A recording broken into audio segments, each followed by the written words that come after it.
Today we are giving you a taste of the hottest summer wines. I am joined by Ian Becker, the wine director of Absinthe Group. Summer is here. It's scorching hot. Well, okay, 70 degrees is scorching hot in San Francisco. And today we are talking about not only some great, cool, crisp, refreshing summer wines, but also some what are kind of the hottest, newest, coolest wines right now. Our first wine is from Muscadet in the western part of the Loire Valley in France. And the thing we like about it a lot is that it has a great amount of value for the price. It's a really complex wine, but the thing that, kind of the theme between all these wines is that they're all really high acid and have a lot of complexity that's not just fruit tones as well. And it's just so fun to say, Muscadet. Did I say it right? That's right, that's right. And then, is that a Muscat grape, or what is that? It's not, and that's a good question. You like that? Confuse that because they're actually, Muscat and Muscadet are actually quite different. Same amount of acidity, but Muscat is usually pretty off dry, whereas Muscadet is extremely dry. Oh, tasty, and that's nothing like a Moscato, right? Right, exactly. It's also extremely refreshing. So for me, I grew up in Ohio and never really thought I'd work with wine, but always worked with a lot of beer, or grew up with a lot of beer around me. And to me, this is almost like drinking beer in terms of that refreshing, crisp style. I can get through a pony keg of that, no problem. For sure, for sure. Bam, that just goes right down. Just extremely versatile. It's always going to uplift whatever you're eating. Well, I feel uplifted, and it's only $14, so you can't beat that. And then next we have a pink wine, a blush, if you will. Tell us about the next one, Ian. So it's a rosé made from Gamay Noir, grown in El Dorado Hills in the foothills, the Sierra foothills. It's made by Steve Edmonds. The name of the winery is Edmonds St. John. But just like the Muscadet, the thing that we find really compelling about this wine is how nervy and almost how its tension and minerality are there.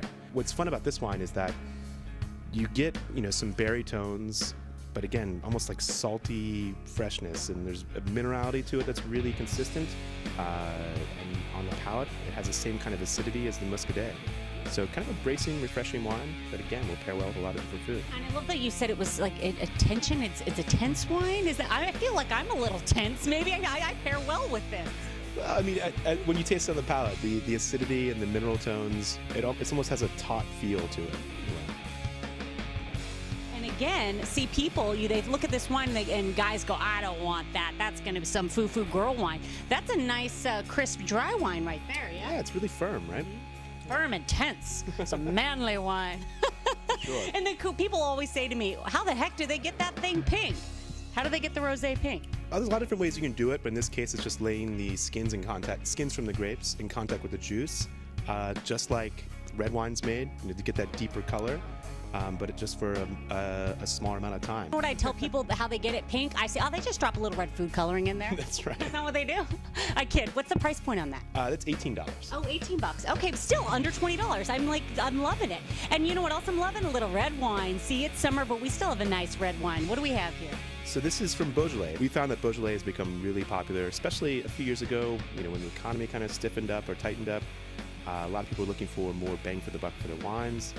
Beaujolais, of course, is really most well known for Beaujolais Nouveau, but that's just one very small segment of what's actually happening there. It's a pretty big region in France. There's a long tradition of really quality grape growing there. But the good thing is, because of the Beaujolais Nouveau thing and the bulk production that's there, just like in Muscadet, we have a lot of producers that are doing really small production, handcrafted wines that are really inexpensive. This Georges Descommes Morgon from 2009 is only $22.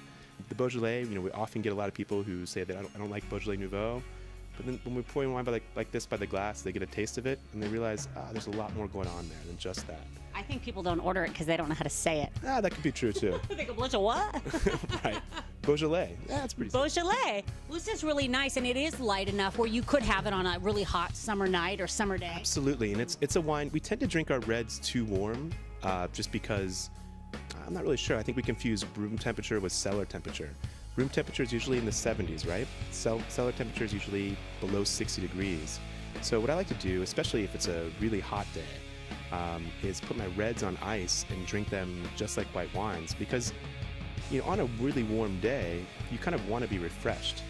I hate being bogged down by, I like to drink more than a glass as well. As do I, my friend.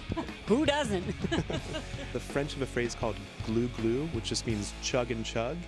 And these are definitely all glue wines in my book. I mean, they're wines you could drink more than a glass of, not feel bogged down by it. And considering how they're made, they're all made they're all made from, well, they're all made in a way that it's intended to drink more than a glass, and you won't feel so bad the next day. Glue. Right. Cheers. I'll raise my glass at glue. Chug and chug. Cheers.